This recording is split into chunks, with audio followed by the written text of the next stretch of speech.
Bismillahirrahmanirrahim. Assalamualaikum warahmatullahi wabarakatuh. Assalamualaikum warahmatullahi wabarakatuh. Alhamdulillahirabbil alamin. Hamdan katsiran thayyiban mubarakan fi kama yuhibbu rabbuna wa yarda. Asyhadu an la ilaha illallah wahdahu la syarika lah wa asyhadu anna Muhammadan abduhu wa rasuluhu la nabiyya wa la rasula ba'dah. Hadirin wal hadirat serta para pendengar Radio Mu'ad bin Jabal, a'azani Allah wa iyyakum. Marilah senantiasa kita memanjatkan puji dan syukur kehadirat Allah Subhanahu wa taala atas segala limpahan nikmat yang diberikan kepada kita sekalian. Salawat serta salam semoga tersampaikan kepada junjungan Nabi besar kita Nabiullah Muhammad sallallahu alaihi wasallam, keluarga, sahabat serta orang-orang yang senantiasa istiqomah di dalam meniti dinul Islam. Saudara musliman dan seakidah yang dirahmati Allah Subhanahu wa taala, di malam yang berbahagia ini kita akan dengarkan lanjutan pembahasan dari kitab Bulughul Maram yang akan disampaikan oleh Al-Ustaz Abu Qudamah Zazen Zainal Mursalin LC hafizahullahu taala. Dan seperti biasanya di akhir pembahasan kita berinteraktif bersama Al-Ustaz, dan bagi para pendengar di rumah di mana saja Anda berada, Anda bisa melayangkan pertanyaan Anda via pesan singkat 0852 9933 1996. Baiklah saudara musliman yang dirahmati Allah Subhanahu wa taala, mari sama-sama kita dengarkan lanjutan pembahasan kitab Bulughul Maram berikut ini, dan kepada Ustaz falyatafaddal mashkura ma'jura. Bismillahirrahmanirrahim. Assalamualaikum warahmatullahi wabarakatuh. Alhamdulillahilladzi akramal ummata bidinil Islam.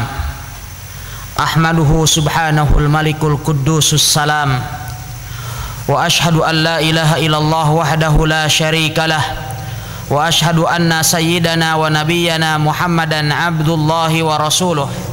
Allahumma salli wa sallim ala abdika wa rasulika Muhammad salatan daimatan ma ta'aqabatil layali wal ayyam.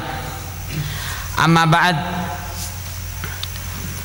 Alhamdulillah, kita senantiasa bersyukur kepada Allah Subhanahu wa taala yang telah memuliakan kita sekalian dengan dinul Islam, sehingga kita patut senantiasa bersyukur kepada Allah Subhanahu wa taala dengan berbagai macam limpahan nikmat, rahmat, karunia, dan insyaallah ridha dari Allah Subhanahu wa taala kepada kita sekalian.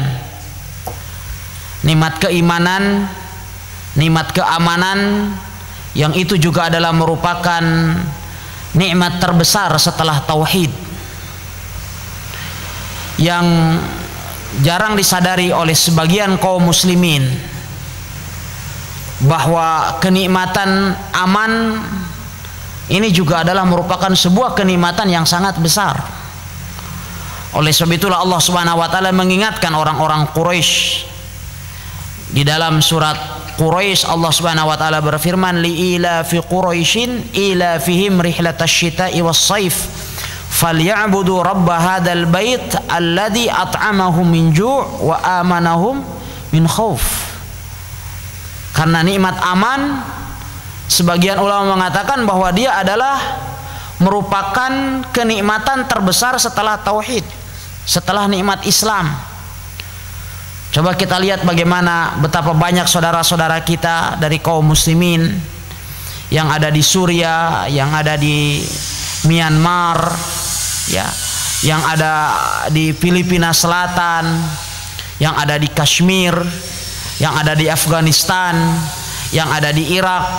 Tatkala Allah Subhanahu wa taala mencabut nikmat aman, ya, tatkala Allah Subhanahu wa taala mencabut kenikmatan keamanan dari mereka, maka kemudian mereka pun tidak dapat beribadah kepada Allah Subhanahu wa taala dengan mudah sebagaimana yang kita rasakan saat ini.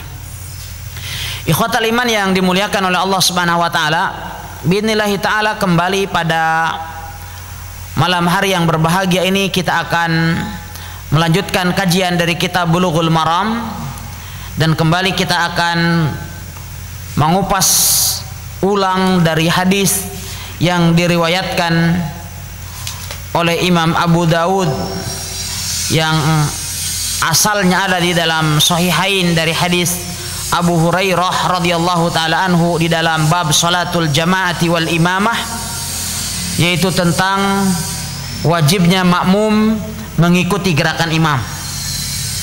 Oleh sebab itu sebelum kita lanjutkan, kita dengarkan terlebih dahulu akhuna Abul Khair akan membaca nas hadis ini. Nah,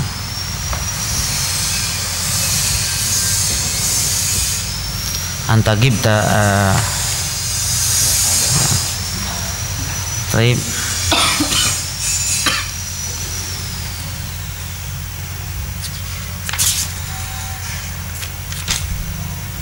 طيب قال المؤلف رحمه الله تعالى وعن أبي هريرة رضي الله عنه قال قال رسول الله صلى الله عليه وسلم إنما جعل الإمام ليتم به فإذا كبر فكبروا ولا تكبروا حتى يكبر وإذا ركع فاركعوا ولا تركعوا حتى يركع وإذا قال سمع الله لمن حمده فقولوا اللهم ربنا لك ولك الحمد وإذا سجد فاسجدوا ولا تسجدوا حتى يسجد وإذا صلى قائما فصلوا قياما وإذا صلى قاعدا فصلوا قعودا أجمعين رواه أبو داود وهذا لفظه وأصله في الصحيحين.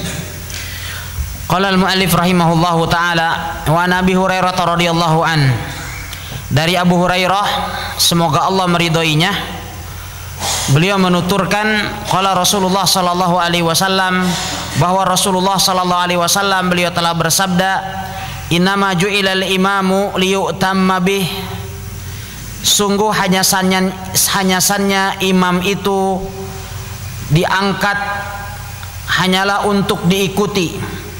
Fa idza kabbara fakabbiru, maka apabila beliau bertakbir maka hendaklah kalian bertakbir. Wala tukabbiru hatta yukabbira, dan janganlah kalian bertakbir sehingga dia bertakbir. Wa idza raka'a farka'u, dan apabila dia ruku maka rukulah kalian. Wala tarka'u hatta yarka'a, dan janganlah kalian ruku sehingga dia ruku. Wa idza qala sami'allahu liman hamidah, dan apabila beliau mengatakan sami'allahu liman hamidah, faqulu, maka katakan oleh kalian Allahumma rabbana lakal hamdu, ya Allah Rabb kami bagimulah segala pujian. Wa idza sajada fasjudu, dan apabila beliau sujud maka sujudlah kalian. Wala tasjudu hatta yasjuda, dan janganlah kalian sujud sehingga dia sujud. Wa idza shalla qa'ima fasallu qiyama, dan apabila imam itu sholat dalam keadaan berdiri maka sholatlah kalian semua dalam keadaan berdiri. Wa idza shalla qa'ida fasallu qu'udan ajmain, dan apabila imam sholat dalam keadaan duduk maka sholatlah kalian dalam keadaan duduk semuanya. Hadis diriwayatkan oleh Imam Abu Daud, dan ini redaksi beliau, sedangkan asli daripada hadis ini ada di dalam Sahihain. Para hadirin dan para pendengar yang dimuliakan oleh Allah Subhanahu wa taala, hadis ini sekilas telah kita bahas pada pertemuan yang lalu, di mana pengangkatan imam di dalam sholat tidaklah disyariatkan oleh Allah Subhanahu wa taala kecuali untuk dijadikan sebagai acuan dan panutan di dalam sholat kita. Dan keadaan makmum di dalam menyikapi imam itu terbagi menjadi 4 keadaan. 3 adalah sesuatu yang dilarang, 1 yang diperbolehkan. Yang pertama itu adalah musabaqah, mendahului imam. Yang kedua adalah muwafaqah, bersamaan dengan imam. Yang ketiga mutaba'ah, mengikuti imam, dan ini adalah yang diperintahkan. Kemudian yang keempat adalah takhalluf atau ta'akhur anil imam, menterlambatkan diri ya dari imam. Dan semua yang 3 tadi, nomor 1, 2, dan 4 semua terlarang, dan hukumnya adalah, larangannya adalah statusnya sama. Ikhwatal iman yang dimuliakan oleh Subhanahu wa ta'ala, jadi yang wajib bagi kita adalah mutaba'atul imam, mengikuti imam. Begitu kemudian imam telah selesai atau dia berpindah kepada satu rukun, maka kita langsung melakukan gerakan rukun yang telah dilakukan oleh imam tersebut. Dan apabila imam sholat dalam keadaan duduk, ya maka kemudian kita pun sholat dalam keadaan duduk pula, ya artinya mengikuti imam juga. Dan hanya saja ada yang dikecualikan, boleh untuk tidak mengikuti imam. Ya, siapa orang yang tidak boleh mengikuti imam? Atau dengan kata lain, siapakah orang yang boleh untuk tidak mengikuti gerakan imam? Ini pertanyaan yang sebenarnya sangat mudah. Ya? Tidak tumakninah. Enggak. Kalau imam ini imam dalam keadaan tumakninah, tapi si makmum ini dia boleh tidak mengikuti imam. Kalau imam tidak tumakninah, boleh kita tinggalkan. Tapi ini imam tumakninah, imam sholatnya baik bahkan khusyuk, tetapi makmum tidak, atau makmum saat itu kemudian boleh tidak mengikuti imam. Rasulullah SAW bersabda, apabila imam sholat dalam keadaan berdiri, maka berdirilah kalian. Apabila imam sholat dalam keadaan duduk, maka duduklah kalian. Namun ada yang dikecualikan. Siapa? Yaitu makmum yang tidak bisa berdiri. Iya kan? Makmum yang tidak bisa berdiri. Maka walaupun imamnya tetap berdiri, makmum tetap dalam keadaan duduk. Kita tidak boleh mengatakan kepada makmum yang tidak bisa berdiri, kalau begitu karena kamu tidak bisa mengikuti imam, maka kamu tidak perlu sholat berjamaah, sholat di rumah saja. Nah, ini adalah tidak diperbolehkan. Tetapi kita katakan kepadanya, ya sholatlah secara berjamaah di masjid, wattaqullah mastata'ta, bertakwalah kamu kepada Allah Subhanahu wa ta'ala sesuai dengan kemampuan yang Anda miliki.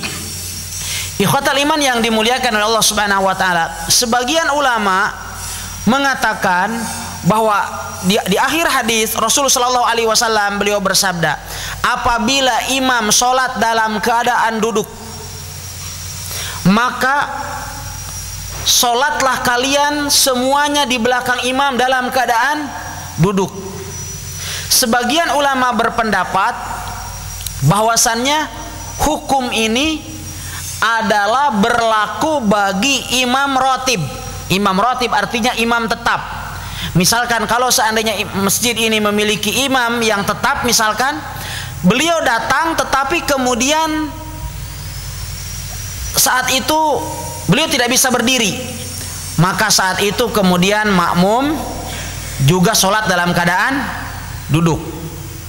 Tetapi kalau seandainya imamnya bukan imam rotib tidak ada, atau imam tetap tidak ada, kemudian ada salah seorang makmum yang menjadi imam, atau ada seorang jamaah yang menjadi imam tetapi beliau tidak bisa berdiri, maka saat itu menurut sebagian ulama makmum tetap sholat dalam keadaan berdiri. Tetapi kita katakan selagi Rasul Shallallahu Alaihi Wasallam tidak menjelaskan hal itu dan bersifat umum, maka kita katakan pembatasan bahwa hukum ini berlaku hanya bagi imam tetap ini adalah tidak memiliki dalil. Maka selagi tidak memiliki dalil, maka dikembalikan, baik dia itu adalah imam tetap atau imam tidak tetap, maka kemudian tetap berlaku. Kapan imam sholat dalam keadaan duduk, maka makmum semuanya dalam keadaan duduk juga. Kemudian sebagian ulama yang lain juga mengatakan bahwasannya imam duduk, makmum duduk juga, ini adalah berlaku jikalau imam ini adalah memang sudah secara medis divonis bahwa dia tidak akan bisa disembuhkan dan tidak akan bisa berdiri lagi. Namun kembali bahwasannya penghususan atau penyempitan ruang lingkup hadis ini pun membutuhkan dalil, namun tidak ada dalil yang menunjukkan akan hal itu. Tinggal satu masalah di mana sebagian ulama berpendapat bahwasannya hukum ini telah mansuh atau dihapuskan. Kita kenal di dalam usul fikih ada istilah nasakh atau nasikh wal mansuh. Ada hukum yang menghapuskan, ada hukum yang dihapuskan. Ya, contoh misalnya tentang hukum nikah mut'ah atau kawin kontrak. Dahulu di awal Islam ya diperbolehkan, kemudian pada waktu perang Khaybar atau pada waktu perang Fathu Makkah maka kemudian diharamkan. Ini ada dalil nasakh dan mansuh. Ya. Nah, demikian juga dengan hukum apabila imam sholat dalam keadaan duduk, maka makmum juga harus sholat dalam keadaan duduk semuanya, walaupun mereka bisa berdiri. Sebagian ulama mengatakan bahwasannya hukum ini telah dimansuh, telah dihapuskan. Apa dalil penghapusnya? Dalil penghapusnya adalah hadis Ummul Mukminin Aisyah radhiyallahu taala anha tentang sholatnya Abu Bakar As-Siddiq bersama dengan para sahabatnya di akhir hayat Rasulullah sallallahu alaihi wasallam. Sebagaimana kita ketahui bahwasannya di akhir hayat Rasulullah sallallahu alaihi wasallam, beliau alaihi salatu wasallam tidak bisa melaksanakan sholat secara berjamaah di masjid. Kemudian Rasulullah SAW memerintahkan kepada siapa? Abu Bakar As-Siddiq radhiyallahu taala anhu untuk menggantikan beliau menjadi imam di Masjid Nabawi. Walaupun saat itu putusan dari Rasul sallallahu alaihi wasallam ini adalah sempat diprotes oleh istri-istri beliau alaihi salatu wasallam, dan mereka mengisyaratkan agar yang menjadi pengganti itu adalah Umar ibn al-Khattab radhiyallahu taala anhu. Mengapa demikian? Mereka punya alasan, karena As-Siddiq radhiyallahu taala anhu itu adalah rajulun raqiq, orang yang sangat lemah hatinya. Beliau apabila sholat itu selalu menangis. Ini katanya tidak cocok untuk menjadi imam kalau seandainya terlalu sering menangis.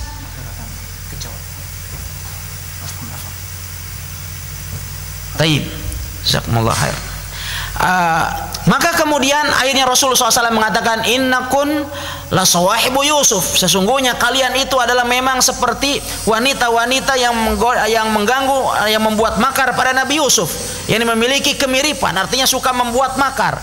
Rasulullah SAW kemudian menegaskan, muru Abu Bakrin fal yusalli bin nas, perintahkanlah Abu Bakar As-Siddiq radhiyallahu taala anhu untuk menjadi imam bagi manusia yang lain.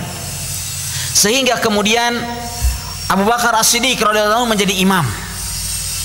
Dan ini adalah sebagai isyarat akan keberhakan As-Siddiq radhiyallahu taala anhu untuk menjadi khalifah setelah Rasulullah sallallahu alaihi wasallam wafat. Dan ini memang benar-benar terjadi. Setelah beberapa hari setelah itu kemudian Rasulullah SAW wafat dan digantikan oleh As-Siddiq radhiyallahu taala anhu dengan ijma' para sahabat radhiyallahu taala anhum. Nah, kemudian ketika akhir hayat Rasulullah SAW tersebut, Rasulullah merintahkan As-Siddiq untuk menjadi imam. Sampai kemudian suatu ketika Abu Bakar Rasul Sallallahu Alaihi Wasallam beliau merasakan bahwa rasa sakit yang beliau derita itu sudah mulai ringan, sehingga kemudian Rasulullah SAW keluar untuk melaksanakan sholat. Saat itu Abu Bakar As-Siddiq radhiyallahu taala anhu, beliau sudah takbiratul ihram, dan orang pun telah berbaris dan telah takbiratul ihram di belakang Abu Bakar As-Siddiq radhiyallahu taala anhu. Tiba-tiba kemudian datanglah Rasulullah sallallahu alaihi wasallam, beliau membuka tirai yang ada di samping Masjid Nabawi saat itu, kemudian masuk melewati shaf yang pertama. Kemudian setelah itu Rasul sallallahu alaihi wasallam beliau kemudian berdiri di samping Abu Bakar. Di samping kiri atau kanan? Samping kiri atau kanan? Di samping di samping kiri. Karena Rasul Shallallahu Alaihi Wasallam beliau tidak ingin menjadi makmum, beliau adalah imam. Maka oleh sebab itu beliau alaihi salatu wasallam kemudian berdiri di samping kiri, bukan berdiri, sholat di samping kiri Abu Bakar As-Siddiq radhiyallahu ta'ala anhu dalam keadaan duduk. Sebagian sahabat saat itu terfitnah, saking senangnya melihat Rasul SAW nampak sudah mulai sehat. Sebagian sahabat itu bahkan membatalkan sholatnya, ya, tersenyum terlebih dahulu, ya, sesaat ketika melihat Rasul SAW sholat di hadapan mereka. Akhirnya kemudian Abu Bakar As-Siddiq radhiyallahu ta'ala anhu, beliau tidak lagi memimpin sholat. Abu Bakar As-Siddiq radhiyallahu ta'ala anhu kemudian mengikuti takbirnya atau gerakan-gerakan Rasulullah SAW. Hanya saja suara Rasul SAW karena masih sakit, beliau alaihi salatu wasallam suaranya masih pelan, sehingga kemudian Abu Bakar As-Siddiq radhiyallahu ta'ala anhu beliau menyambung suara Rasul SAW dengan mengeraskan takbir beliau agar didengarkan oleh kaum muslimin yang lain. Saat itu Rasulullah sholat dalam keadaan duduk atau berdiri? Dalam keadaan duduk. Jadi Abu Bakar mengikuti Rasul Shallallahu Alaihi Wasallam, kaum muslimin mengikuti siapa? Abu Bakar As-Siddiq radhiyallahu ta'ala anhu. Nah, dari sini kemudian sebagian ulama mengatakan bahwa peristiwa ini tidak diragukan lagi terjadi di akhir hayat Rasul Shallallahu Alaihi Wasallam. Maka berarti hadis ini adalah menghapuskan hadis Rasul Shallallahu Alaihi Wasallam yang telah kita baca tadi dalam Sunan Abu Dawud atau dari Sunan Abu Dawud, hadis dari Abu Hurairah bahwasannya beliau alaihi salatu wasallam beliau telah bersabda, idza shalla qa'idan fasallu qu'udan ajmain. Apabila imam sholat dalam keadaan duduk, maka sholatlah kalian semuanya dalam keadaan duduk. Katanya dihapuskan dengan hadis ini. Namun kita katakan bahwasannya menghapuskan salah satu hukum di dalam syariat ini atau menghapuskan salah satu dalil tidak diperbolehkan hukum asalnya, ya, kecuali memenuhi dua syarat, ya, dua syarat pokok. Syarat yang pertama, kita harus mengetahui mana hadis yang duluan, mana hadis yang belakangan. Oke, di sini kita ketahui gak mana yang duluan, mana yang belakangan? Diketahui. Hadis yang belakangan yang mana? Yang menunjukkan Rasulullah menjadi imam dan Abu Bakar di sampingnya. Ini adalah yang terakhir, karena ini adalah di detik-detik terakhir sebelum Rasulullah SAW wafat. Taib. Kemudian ada syarat yang kedua, yaitu tidak mungkinnya bagi kita untuk menggabungkan kedua hadis. Misalkan ada dua hadis yang kontradiksi, tidak mungkin kita gabungkan.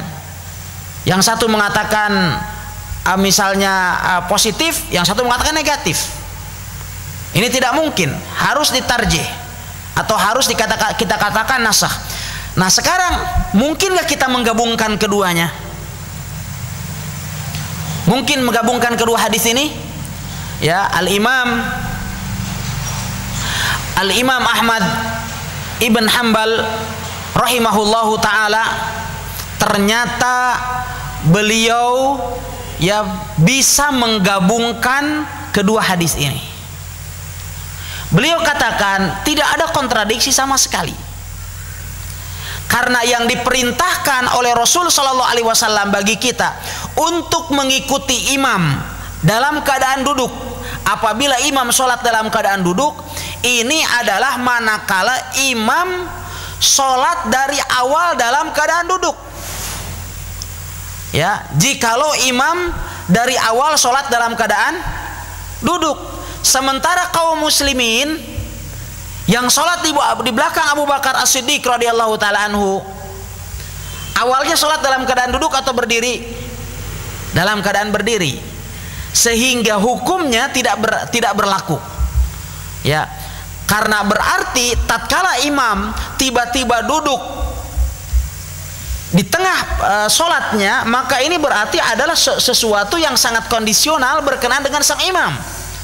Maka oleh sebab itu kemudian makmum tidak mengikuti imam saat itu, ya.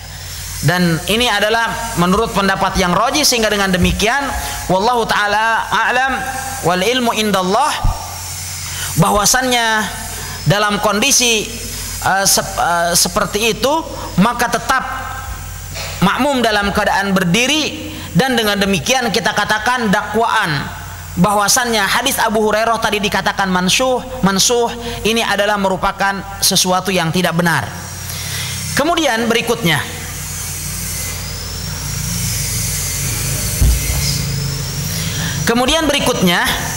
adalah berkenaan dengan perbedaan sudut pandang antara imam dengan makmum. Manakala imam melakukan suatu amalan yang dia itu atau yang amalan tersebut hukumnya dipandang berbeda dengan pandangan yang dimiliki oleh makmum. Sebagai contoh, kita katakan tadi Rasulullah SAW bersabda, innama ju'ilal imamu liyu'tamma bih.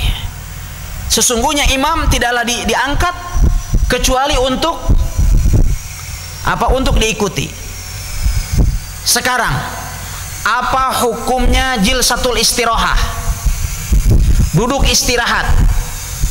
Apa hukumnya? Duduk istirahat adalah duduk sejenak setelah kita sujud dari rakaat pertama menuju rakaat kedua. Para ulama berbeda pendapat dalam masalah ini. Di dalam mazhab Imam Syafi'i rahimahullahu taala hukumnya adalah sunnah. Baik. Di dalam mazhab Imam Ahmad, dan ini yang dirajihkan oleh Syekh Ibnu Utsaimin, dan ini juga adalah yang kita pandang kuat wallahu taala alam, ya, mengingat karena itu terjadi di akhir hayat Rasulullah SAW, karena riwayatnya adalah riwayat dari Wa'il ibn Hujur, dan beliau adalah dari kalangan sahabat yang datang pada tahun ke-9 dari hijrahnya Nabi SAW pada waktu Amul Wufud. Berarti ini adalah terjadi setelah Rasulullah SAW lanjut usia, sehingga duduk istirahatnya Rasulullah SAW itu dikondisikan dengan kondisi fisik beliau yang saat itu adalah sudah lemah. Namun ketika Rasulullah SAW masih fit, masih muda, maka beliau begitu sujud, selesai sujud langsung berdiri dengan tanpa adanya duduk sesaat. Taib. Pertama, itu adalah terjadi akhir hayat Rasulullah SAW. Yang kedua, tidak ada takbir dan tidak ada wirid dalam duduk tersebut.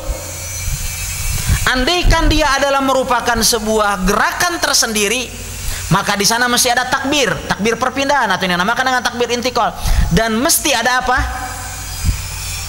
Ada wirid, ada bacaan. Tetapi tatkala itu tidak ada, maka duduk istirahat berarti adalah bukan merupakan sebuah tujuan, tetapi dia adalah sangat kondisional. Apabila kita mungkin dalam keadaan penat atau tatkala kemudian kita dalam keadaan sakit, ya, bobot badan kita sudah bertambah, maka saat itu duduk istirahat. Karena untuk duduk secara langsung mungkin membutuhkan satu kondisi yang lebih baik. Oke. Sehingga kemudian para ulama dalam masalah ini kan berbeda pendapat. Sebagian ulama termasuk dalam mazhab Imam Syafi'i rahimahullah memandang bahwasannya ini adalah merupakan amalan terakhir Rasulullah SAW, sehingga mereka memandang hukumnya sunnah untuk melakukan duduk istirahat. Sementara Imam Ahmad memandang bahwa duduk istirahatnya Rasulullah SAW itu adalah karena satu kondisi, adanya illah atau alasan mengapa beliau SAW harus duduk istirahat. Oke, sekarang terjadi perbedaan pendapat. Andaikan imam memandang duduk istirahat itu adalah sunnah, sementara makmum memandang tidak sunnah, apakah kita harus mengikuti imam ataukah tidak? Kalau kita tidak mengikuti imam, begitu imam mengatakan Allahu Akbar, kita langsung berdiri, imamnya ternyata masih duduk istirahat, berarti kita terkena ancaman mendahului imam. Ada lagi ide yang kedua. Ide yang kedua bagaimana? Ide yang keduanya kita menterlambatkan diri. Jadi ketika imam sudah mengatakan Allahu Akbar, kita lama-lamakan dulu sujudnya. Berarti kita akan menterlambatkan diri dari gerakan imam. Baik mendahului atau menterlambatkan diri, kedua-duanya adalah terlarang. Tapi kalau begitu, maka kita saat itu adalah muwafaqatul imam.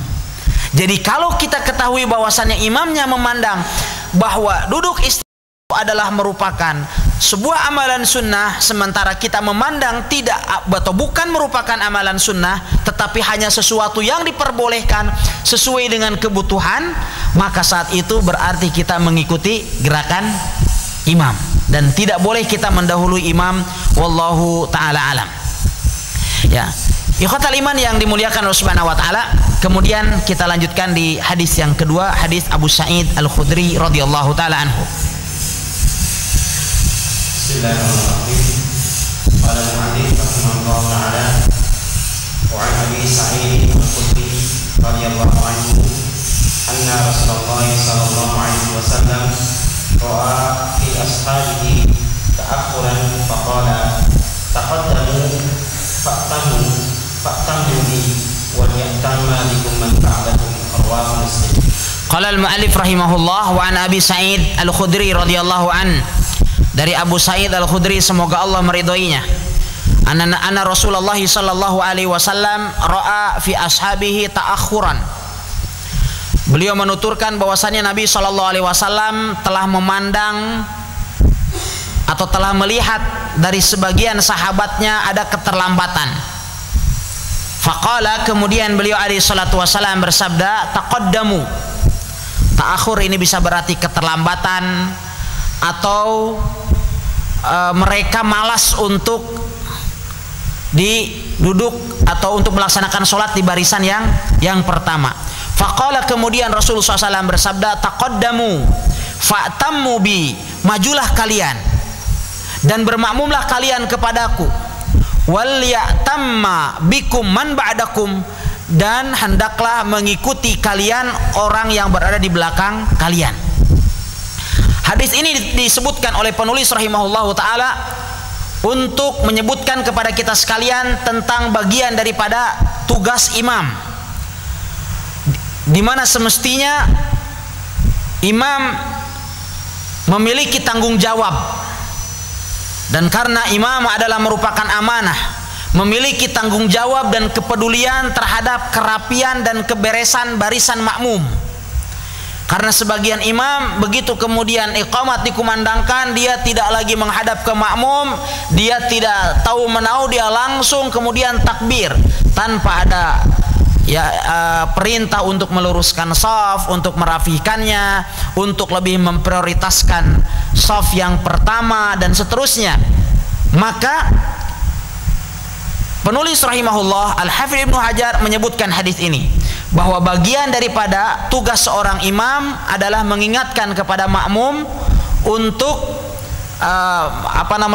meluruskan dan merafikan shaf dan lebih mengedepankan barisan-barisan yang terletak di bagian depan. Hadis diriwayatkan oleh Imam Muslim. Kita lanjut.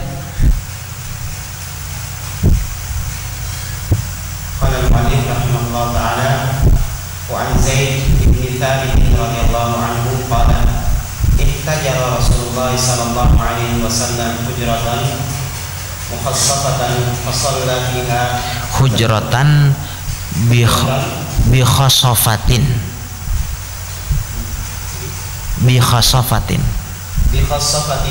fa shalla fiha fatatabba'a ilayhi rijalun wa ja'u yusalluna bi salatihi al-hadith wa fihi afdalu salatil mar'i fi baitihi illa al-maktubah.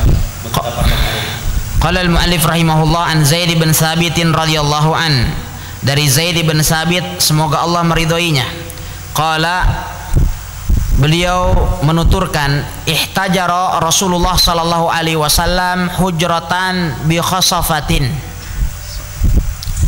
Di situ tertulis apa? Mukhassafatin. Mukhassafatan, hujratan, mukhassafatan. Kedua-duanya boleh. Ya. ihtajara Rasul sallallahu alaihi wasallam. Rasulullah sallallahu alaihi wasallam beliau telah membuat ruangan, telah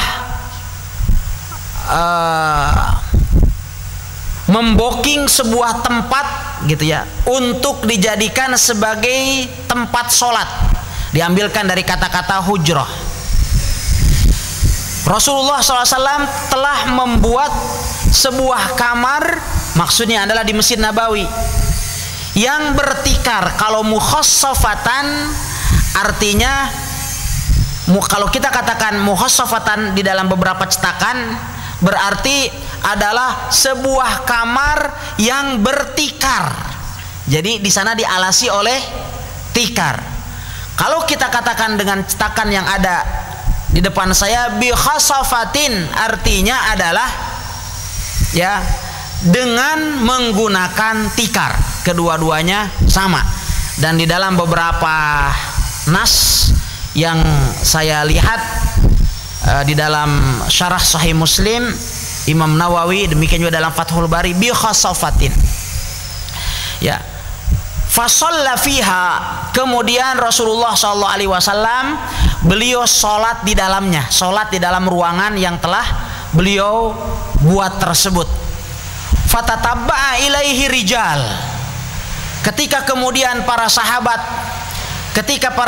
radhiyallahu ta'ala mengetahui bahwasannya Rasulullah sholat di tempat itu, maka kemudian para sahabat silih bergantian, atau bukan silih berganti, saling berdatangan. Waja'u yusallawna bisolati, mereka kemudian datang berbondong-bondong sholat di belakangnya, ini bermakmum kepada Rasulullah sallallahu alaihi wasallam. Ya. Wa fihi, dan di dalam hadis itu disebutkan, afdalu sholatil mar'i fi baitihi illal maktubah, sebaik-baik sholat seseorang itu di rumahnya kecuali sholat fardu. Hadis muttafaqun alaih. Ikhwatal iman yang dimuliakan oleh Subhanahu wa taala, dalam hadis ini disebutkan bahwa suatu ketika Rasulullah SAW pernah membuat sebuah ruangan kecil ya di dalam Masjid Nabawi. Bukan berarti kemudian ruangannya dipatenkan. Ya, maksudnya bahwa beliau alaihi salatu wassalam memboking tempat untuk sholat di sana. Umumnya bahwasanya Rasulullah SAW sholatnya di mana? Kalau sholat sunnah di rumahnya. Karena Rasulullah bersabda, sebaik-baik sholat seseorang itu di rumahnya kecuali sholat wajib. Namun suatu ketika Rasulullah SAW beliau ingin menampakkan akan bolehnya kita melaksanakan sholat sunnah di masjid, sehingga kemudian beliau booking sebuah tempat. Ketika kemudian para sahabat melihat, mereka kemudian sangat ingin mengetahui sholatnya Rasulullah SAW, karena selain mereka bermakmum kepada beliau alaihi salatu wassalam, juga sambil menuntut ilmu. Sehingga kemudian mereka pun langsung sholat di belakang Rasul Sallallahu Alaihi Wasallam. Ya, dari hadis yang mulia ini pertama dapat kita simpulkan bolehnya melaksanakan sholat sunnah di dalam masjid. Kemudian yang kedua, bolehnya kita sholat di atas tikar. Bolehnya kita sholat di atas tikar nih, karena sebagian ikhwah dia ingkari, ini katanya bid'ah. Ya, ini adalah bagian daripada ghulu. Oleh sebab itu di dalam beberapa riwayat disebutkan bi khosofatin au hasirin gitu. Di dalam beberapa cetakan disebutkan seperti itu. Ya, au hasirin. Imam Nawawi mengatakan khosofah wa hasir bima'nan, katanya, artinya memiliki satu makna. Jadi beliau alaihi salatu wasallam sholat di atas tikar. Fasalla fiha. Rasulullah kemudian sholat di tempat yang telah beliau booking tersebut. Fatatabba ilaihi rijal. Akhirnya kemudian orang terus bertambah, datang, bertambah lagi. Rasulullah semula tidak berniat untuk menjadi imam. Berarti dari sini juga dapat kita simpulkan bahwa sah bagi seorang makmum untuk sholat di belakang orang yang sholat sendirian, walau dengan tanpa memberitahukan kepadanya. Sebagian orang dia mau bermakmum kepada orang lain yang sedang sholatnya, kemudian digelitikin dulu. Kasihan orang sedang khusus sholatnya, bisa jadi kemudian menjadi batal. Kalau seandainya kita sholatnya, apalagi kalau sholat sendirian, langsung kita berdiri di samping kanannya, dia akan paham bahwa kita mengikutinya. Sebagaimana juga bahwa diperbolehkan bagi seseorang untuk diangkat menjadi imam walaupun dia tidak punya niat untuk menjadi imam dari sejak awal sholat. Karena sebagian dari kaum muslimin ketika sholat kadang usollinya lebih besar, lebih keras daripada takbiratul ihramnya. Usolli fardhal isya'i arba'a raka'atin mustaqbilal qiblah ma'muman lillahi ta'ala, atau imaman lillahi ta'ala. Sehingga tatkala kemudian ada makmum, ada orang lain yang hendak bermakmum kepadanya, ya akhirnya kemudian dia lambaikan tangannya, katanya tidak. Ya, ini adalah mereka juga berhujjah dengan hadis Rasulullah SAW, innamal a'malu binniyat. Sesungguhnya amalan itu tergantung dengan niatnya. Katanya menjadi permasalahan bahwa saya tidak berniat menjadi imam. Kita katakan ya, di situ adalah tidak diperlukan niat untuk menjadi imam. Dalilnya apa? Dalilnya nih Rasulullah SAW. Rasulullah berniat menjadi imam nggak dari sejak awal? Tidak. Tapi kemudian para sahabat tatabba'a ilaihi rijal. Ummul Mukminin mengatakan bahwa orang kemudian berbondong-bondong datang bermakmum belakang Rasulullah SAW, melaksanakan sholat di belakangnya. Ya. Kemudian berikutnya, bahwa yang dapat kita simpulkan dari hadis yang mulia ini, bahwasannya sebaik-baik sholat sunnah itu dilakukan di rumah kita. Dan hadis ini diucapkan di mana? Di Madinah, di Masjid Nabawi. Padahal kita ketahui bahwasanya sholat di Masjid Nabawi pahalanya adalah 1000 kali lipat bila dibandingkan dengan sholat di masjid yang lain. Tapi walau demikian, sholat sunnah tetap kita katakan lebih baik dilakukan di rumah. Karena ini adalah dilakukan oleh Rasulullah SAW. Sebagian orang mengatakan enggak, tetap lebih baik di Masjid Nabawi atau di Masjidil Haram. Ya, karena Rasulullah SAW telah menyebutkan bahwasannya dia adalah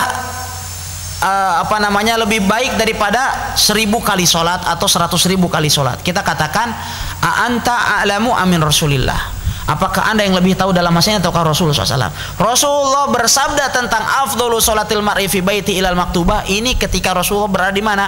Berada di Madinah. Ya. Ikhwatal iman yang dimuliakan Allah Subhanahu wa taala. Kemudian berikutnya kita ambil satu hadis lagi. Qala al-mu'allif rahimahullah ta'ala wa an Jabir bin Abdullah radhiyallahu anhu qala shalla Mu'adz bi ashabihi al-isya fatawala 'alayhi faqala an-nabiy sallallahu alaihi wasallam aturidu an takuna ya Mu'adz fattana idza amarta an-nasa faqra bisyamsi wa duhaha wasabbih isma rabbikal a'la waqra bismi rabbik wal layli idza yaghsha muttafaqun alaihi wa lafdhu li Muslim. Qala al-mu'allif rahimahullah wa an Jabirin radhiyallahu anhu qala, dari Jabir bin Abdullah radhiyallahu anhuma beliau menuturkan, shalla Mu'adzun bi ashabihi al-isya. Mu'adz telah melaksanakan sholat dan beliau menjadi imam di hadapan para sahabatnya untuk melaksanakan sholat isya. Mu'adz yang di sini yang dimaksud siapa? Abu Rasyih atau Mu'adz bin Jabal? Tapi Mu'adz bin Jabal, beliau suatu ketika menjadi imam sholat isya di hadapan penduduk kampungnya. Fatawwala alaihim, beliau kemudian membaca surat yang sangat panjang. Di rakaat pertama beliau langsung setelah baca Al-Fatihah, Alif Lam Mim dzalikal kitabul la raiba fi, surat Al-Baqarah nyaris diselesaikan oleh beliau. Ya. Faqala Nabi sallallahu alaihi wasallam, maka Nabi SAW kemudian bersabda, aturidu an takuna ya Mu'adz fattanan? Apakah engkau ingin wahai Mu'adz untuk menjadi manusia pembuat fitnah?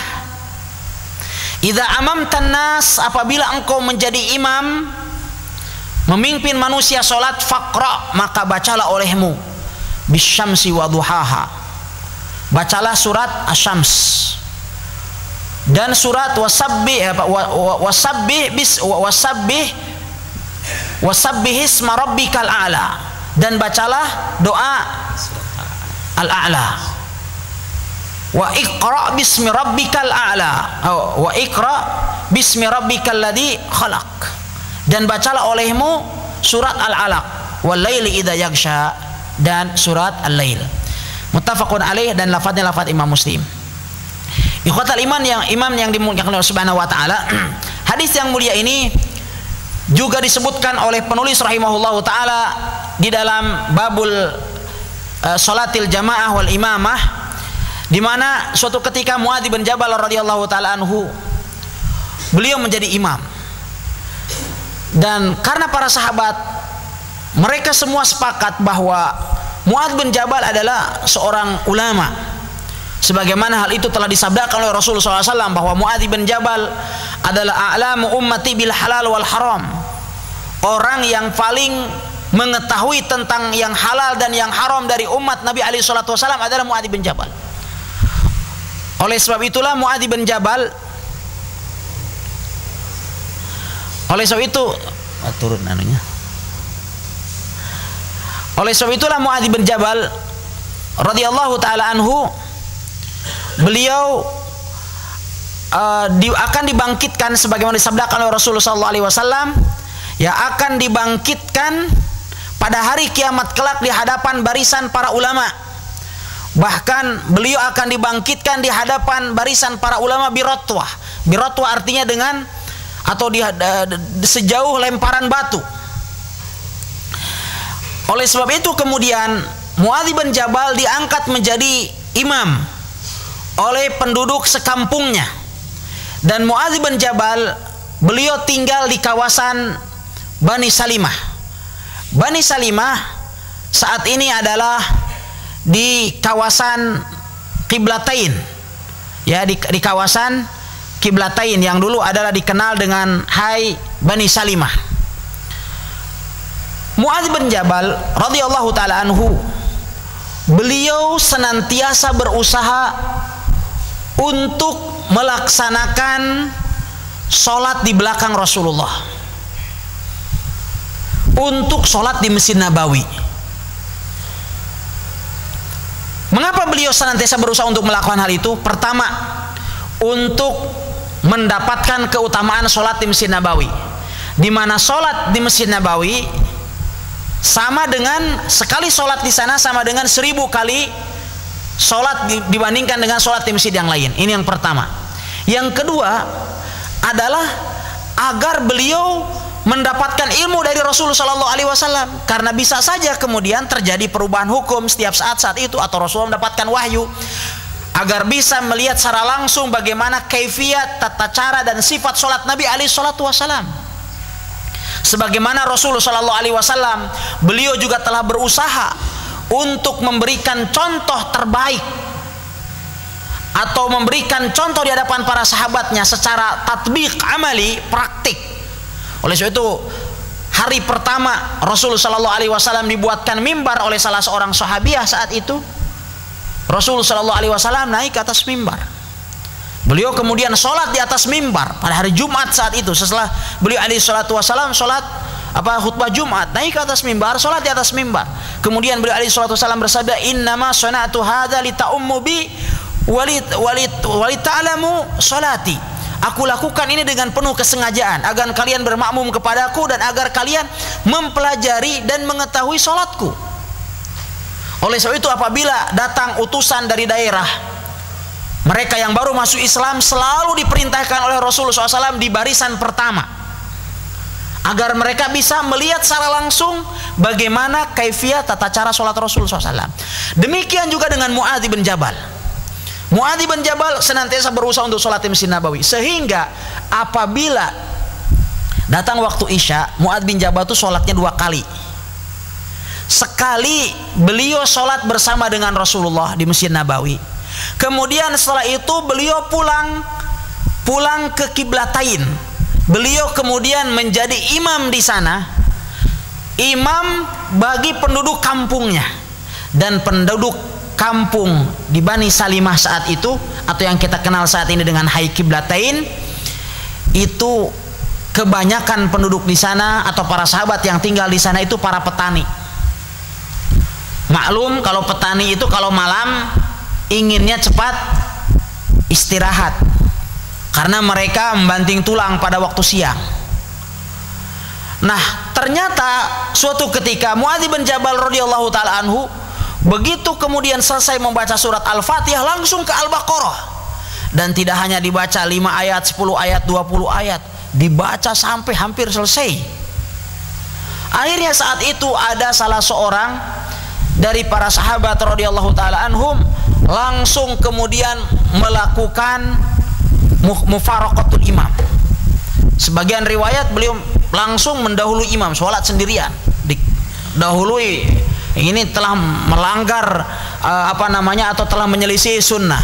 Sebagian riwayat menyatakan ada orang yang keluar langsung tinggalkan. Ini nampaknya adalah sambil biasa menggerutu dan seterusnya. Akhirnya kemudian setelah selesai sholat, Muadz bin Jabal radhiyallahu ta'ala anhu, beliau cari di absen nih, kok kurang nih jamaah saya. Wah, kemana si fulan? Katanya dia tinggalkan Anda tadi sholat. Anda sholat terlalu panjang. Dicari oleh Muadz bin Jabal. Muadz bin Jabal kemudian mengatakan, anta munafik. Kamu ini katanya orang munafik. Kenapa? Kamu meninggalkan sholat berjamaah. Dan sholat yang terberat dilakukan oleh orang munafik adalah sholat Isya. Akhirnya kemudian orang ini marah juga. Akhirnya beliau katakan, saya laporkan kamu kepada Rasul sallallahu alaihi wasallam. Akhirnya kemudian orang ini datang menghadap kepada Rasulullah sallallahu alaihi wasallam. Kemudian Rasulullah SAW langsung memanggil dan menyidang Muadz bin Jabal. Kemudian Rasulullah SAW bersabda, ya Muadz, aturidu an takuna fattanan? Wahai Muadz, apakah kamu ingin menjadi orang yang suka membuat fitnah? Ya, dari sini juga dapat kita simpulkan, ikhwan sekalian, ya, apa arti daripada fitnah di sini? Menghalangi orang untuk melaksanakan agama Allah. Orang ini kan sebenarnya sudah memang mau sholat jamaah, tapi dia menjadi malas lagi sholat berjamaah, melaksanakan sholat jamaah dengan menggerutu, akhirnya kemudian dia tinggalkan.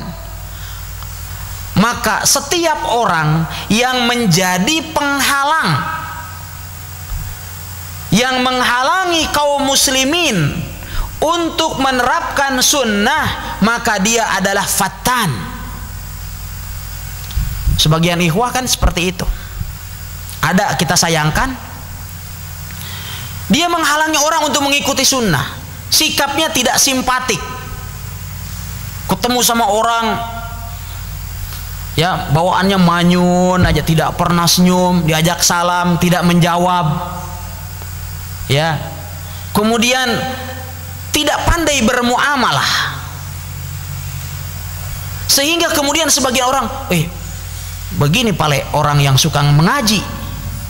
Oh, ternyata orang yang suka mengaji itu seperti ini, gitu loh. Akhirnya kemudian, kalau begitu tidak usah ikut pengajian. Padahal dalam pengajiannya bagus. Orang yang seperti ini juga dinamakan apa? Fattan. Ya, dikatakan fattan. Dan apabila kita termasuk ke dalam golongan itu, berarti kita diancam. Diancam dengan apa? Diancam dengan firman Allah Subhanahu wa taala, innal ladzina fatanul mu'minina wal mu'minat tsumma lam yatubu falahum adzabu jahannam walahum adzabul hariq. Sesungguhnya orang-orang yang telah memfitnah kaum mukmin laki-laki dan mukmin perempuan. Memfitnah di sini adalah bukan menuduh dengan tanpa bukti, karena ini kan kisahnya berkenaan dengan penguasa Najran yang menghalangi orang untuk masuk ke dalam agama Allah Subhanahu wa taala. Maka orang yang seperti itu apabila tidak bertaubat, kata Allah Subhanahu wa taala, falahum adzabu jahannam, bagi mereka azab neraka jahanam, walahum adzabul hariq, dan bagi mereka azab api yang sangat membakar. Ikhwatal iman yang dimuliakan Allah Subhanahu wa taala, kembali ke hadis tadi bahwa Rasulullah SAW kemudian beliau mengingkari Mu'adz. Dari sini juga kita kemudian dapat kita simpulkan bahwa diperbolehkan bagi seorang muslim untuk meninggalkan sholat secara berjamaah di sebuah masjid apabila imamnya menyelisihi sunnah. Mengapa demikian? Dari mana kita istimbat? Istimbatnya dari orang tadi. Orang tadi diingkari gak oleh Rasulullah SAW? Diingkari. Tidak diingkari oleh Rasulullah SAW. Andaikan menyelisihi atau meninggalkan sholat jamaah tadi adalah merupakan sebuah dosa, Rasulullah SAW akan mengingkari orang tersebut. Lalu mengapa engkau tinggalkan sholat berjamaah? Bukankah sholat jamaah wajib? Oleh sebab itu Syekh Ibnu Utsaimin rahimahullah ta'ala beliau mengambil kesimpulan bahwa apabila di sebuah masjid kita ketahui bahwa imamnya ini adalah banyak tambahan-tambahannya, dia menyelisih sunnah Nabi alaihi salatu wasalam, maka kita boleh meninggalkan sholat berjamaah di masjid tersebut dan boleh sholat sendirian apabila tidak ada masjid yang lain. Kecuali manakala ada masjid yang lain, maka kita katakan sholatlah di masjid yang lain. Tetapi apabila tidak ada masjid yang lain, kita ketahui betul bahwa imam ini adalah menyelisih sunnah, maka boleh bagi kita untuk meninggalkan sholat berjamaah dengan dalil hadis ini. Karena Rasulullah SAW tidak melakukan pengingkaran terhadap sahabat yang meninggalkan sholat berjamaah di belakang Mu'adz bin Jabal radhiyallahu taala anhu. Ya, ikhwatal iman yang dimuliakan oleh Allah Subhanahu wa taala, demikian kajian kita pada malam hari ini. Beberapa hadis telah kita bahas dan biidznillah taala semoga di pertemuan yang akan datang kita akan kembali melanjutkan pembahasan tentang bab salatil jamaah wal imamah ini. Semoga Allah Subhanahu wa taala senantiasa melindungi dan membimbing kita sekalian di atas jalan yang diridhoinya. Wallahu taala alam, sallallahu wasallam ala nabiyina Muhammad.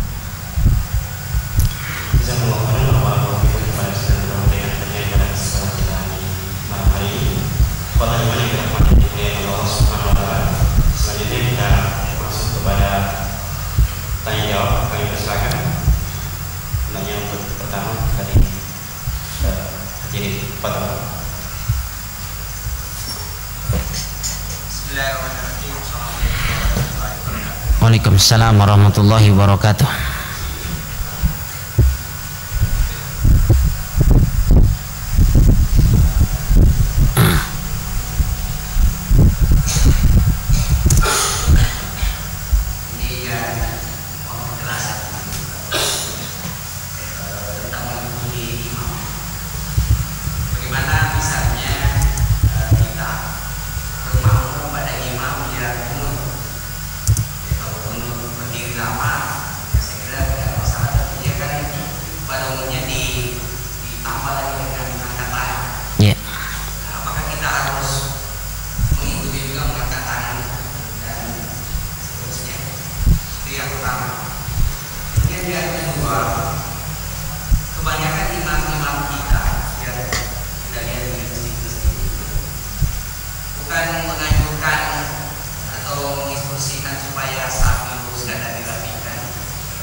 Assalamualaikum warahmatullahi wabarakatuh. Alhamdulillah wassalatu wassalam ala Rasulillah wa ala alihi wa sahbihi wa mawalah. Amma ba'd, sebagaimana hadis yang diriwayatkan oleh Imam Abu Dawud dari hadis Abu Hurairah tadi, hadis yang pertama kita bahas bahwa imam tidaklah diangkat kecuali untuk diikuti. Sehingga kemudian berdasarkan hadis yang mulia ini, para ulama kita mengatakan bahwa apabila imam kunut pada waktu sholat subuh, maka kita pun kunut bersama dengan imam, karena disepakati oleh seluruh ulama bahwasannya kunut pada waktu sholat subuh adalah sesuatu yang tidak membatalkan, ya, dan dia adalah merupakan sesuatu yang diperbolehkan. Hanya saja para ulama rahimahumullah taala berselisih berkenaan dengan hadis disyariatkannya kunut setiap sholat subuh.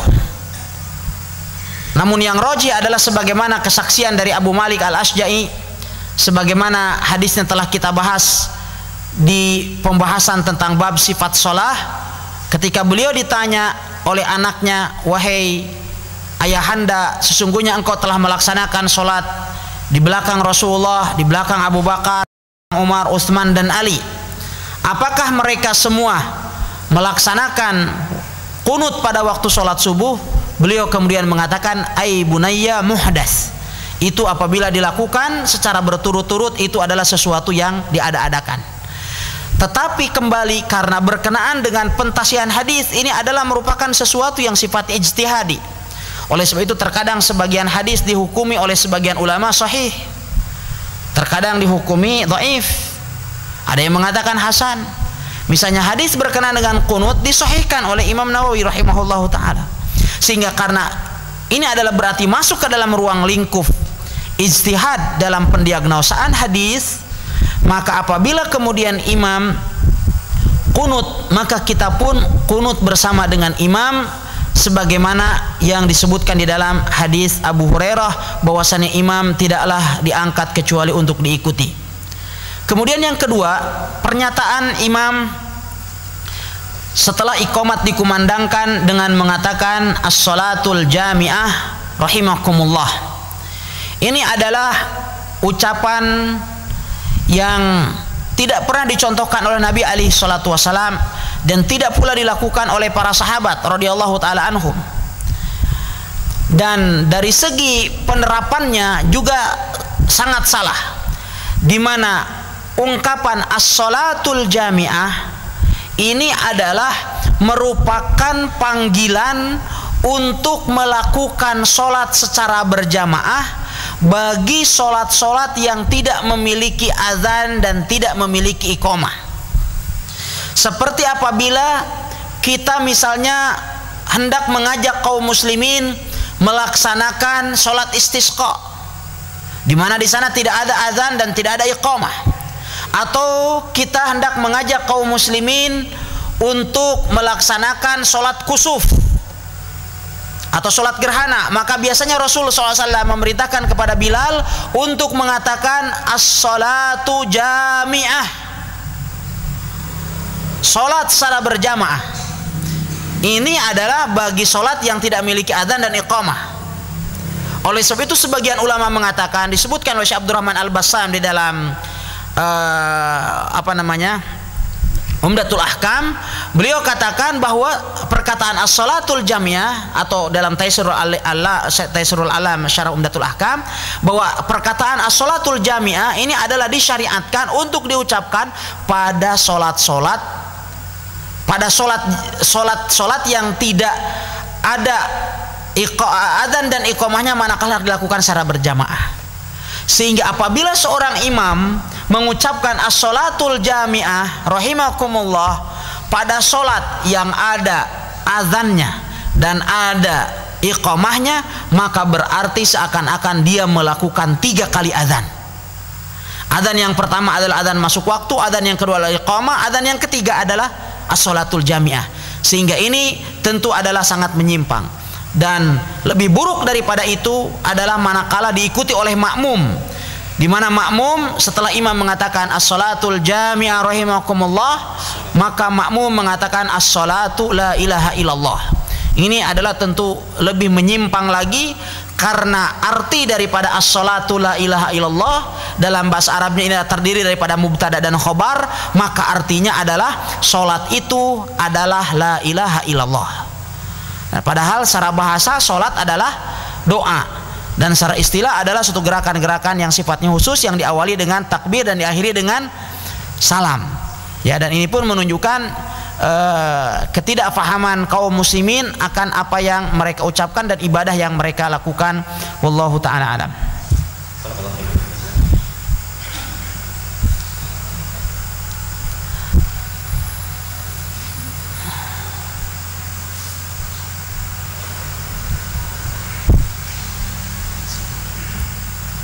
Nah, tafadhal.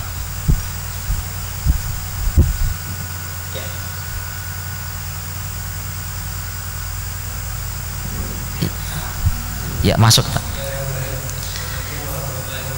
Assalamualaikum warahmatullahi wabarakatuh.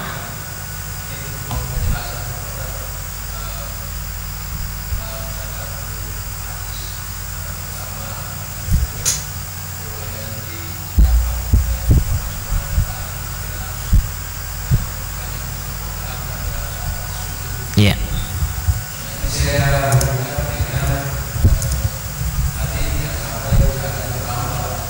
Ya.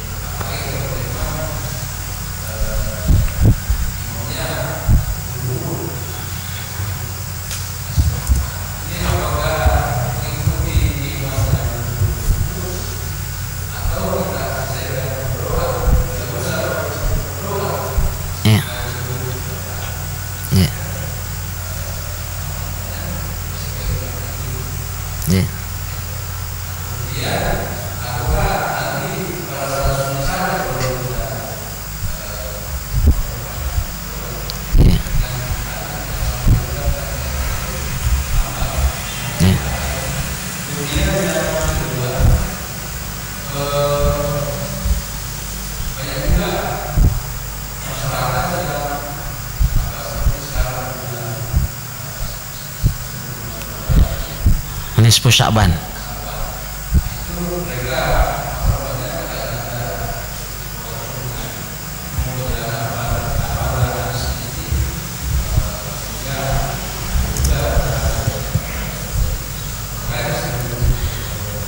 Assalamualaikum warahmatullahi wabarakatuh. Alhamdulillah wassalatu wassalam ala Rasulillah wa ala alihi wa sahbihi wa mawalah. Amma ba'd. Rasulullah sallallahu alaihi wasallam beliau bersabda, wa amma sujud fa aksiru fihi minad du'a fa qaminun ayustajaba lakum. Adapun pada waktu sujud, maka perbanyaklah oleh kalian berdoa, karena hal itu akan lebih dekat untuk dikabulkan oleh Allah Subhanahu wa taala bagi kalian. Sehingga kemudian hukum berdoa pada waktu sujud itu sendiri, setelah kita membaca doa wajib sujud atau kita katakan wirid sujud, yaitu subhana rabbiyal a'la atau subhana rabbiyal a'la wa bihamdi, atau wirid yang lain seperti subhanakallahumma bihamdika allahumma gfirli, ini adalah yang wajibnya, sehingga doa itu pun tidak dilakukan kecuali setelah kita membaca wirid yang wajib itu. Para ulama rahimahumullah ta'ala, mereka menyebutkan bahwa hukum berdoa atau memperbanyak doa pada waktu sujud hukumnya adalah sunnah. Tetapi kita perlu ketahui pula bahwasannya menterlambatkan diri dari gerakan imam hukumnya adalah haram. Maka untuk melakukan sesuatu yang sunnah tidak boleh dilakukan dengan cara yang haram. Oleh sebab itu, apabila kemudian gerakan imamnya adalah masih dikategorikan standar dan dikategorikan tumakninah untuk membaca doa-doa yang sifatnya wajib, maka saat itu kita tidak diperbolehkan untuk menterlambatkan diri dari gerakan imam ketika kita sedang sujud dengan alasan memperbanyak doa. Ya, karena di sini kita katakan ada hukum yang lebih kuat, yaitu haramnya untuk menterlambatkan diri dari gerakan imam. Oleh sebab itu, apabila kita hendak mengamalkan sunnah ini, kita katakan sholatlah di luar sholat wajib ketika kita tidak melaksanakan sholat dalam keadaan berjamaah. Maka saat itu kita perbanyak doa di dalam sujud kita, dan ini adalah tidak berarti mesti menggunakan bahasa Arab. Ya, dan para ulama rahimahumullah taala mengatakan boleh menggunakan selain bahasa Arab di dalam doa, walaupun itu di dalam sujud dan di dalam sholat. Ya, manakala kita telah membaca wirid-wirid yang sifatnya wajib di dalam sholat kita tersebut. Kemudian berikutnya adalah yang kedua, berkenaan dengan melaksanakan saum pada bulan Sya'ban adalah sunnah. Ya, disunnahkan bagi kita sekalian untuk memperbanyak saum pada bulan Sya'ban. Namun tidak melaksanakan saum hanya di pertengahan bulan Sya'ban saja, dengan adanya keyakinan adanya keutamaan berkenaan dengan apa yang dinamakan dengan nisfu Sya'ban atau pertengahan bulan Sya'ban. Bulan Sya'ban sama dengan bulan-bulan yang lainnya. Apabila kita telah rutin melaksanakan saum pada hari-hari purnama, tanggal 13, 14, 15, maka lakukan saum. Apabila tidak, maka jangan mengkhususkan bulan Sya'ban dengan suatu amalan yang tidak ada contohnya dari Nabi alaihi salatu wasalam. Hanya saja beliau alaihi salatu wasalam pada bulan Sya'ban ini adalah memperbanyak saum. Ya, karena ini adalah merupakan bulan di mana umumnya manusia dalam keadaan lalai di dalamnya. Oleh sebab itu bahkan sebagian riwayat menyebutkan bahwa beliau alaihi salatu wasalam saum 1 bulan penuh. Walaupun ini tentu dibantah oleh Ummul Mukminin Aisyah radhiyallahu taala anha, dan beliau adalah yang paling tahu tentang kondisi Rasul sallallahu alaihi wasallam. Ya, beliau menuturkan bahwa Rasul sallallahu alaihi wasallam beliau tidak pernah melaksanakan saum 1 bulan penuh selain di bulan suci Ramadan, tetapi memperbanyak saum pada bulan Sya'ban ya hukumnya adalah sunnah. Ya, namun sebagian ulama mengatakan kecuali apabila telah memasuki pertengahan kedua dari bulan Sya'ban, ya maka tidak diperbolehkan. Ya, tetapi wallahu taala alam tetap kita katakan hukum asalnya boleh, kecuali jikalau adanya usaha untuk dengan alasan ikhtiyat atau kehati-hatian. Akhirnya orang katanya daripada nanti salah-salah dalam penentuan ru'yat atau hisab, ya lebih baik kita seminggu sebelum orang berpuasa kita puasa duluan. Ya, kan pasti kena itu. Kalau puasa kita bersama-sama dengan An-Nadir atau Naksabandiyah begitu, 3 hari 4 hari sebelum orang saum dia sudah saum duluan. Ini adalah yang tidak diperbolehkan. Oleh sebab itu Rasulullah sallallahu alaihi wasallam beliau bersabda, "Man shauma yauma syak faqad asa Abul Qasim." Barang siapa yang saum pada hari yang meragukan adalah tanggal 30 Sya'ban, maka sungguh dia telah bermaksiat kepada Abul Qasim Muhammad ibn Abdullah alaihi salatu wassalam. Wallahu ta'ala alam wa sallallahu wasallam ala nabiyina Muhammad.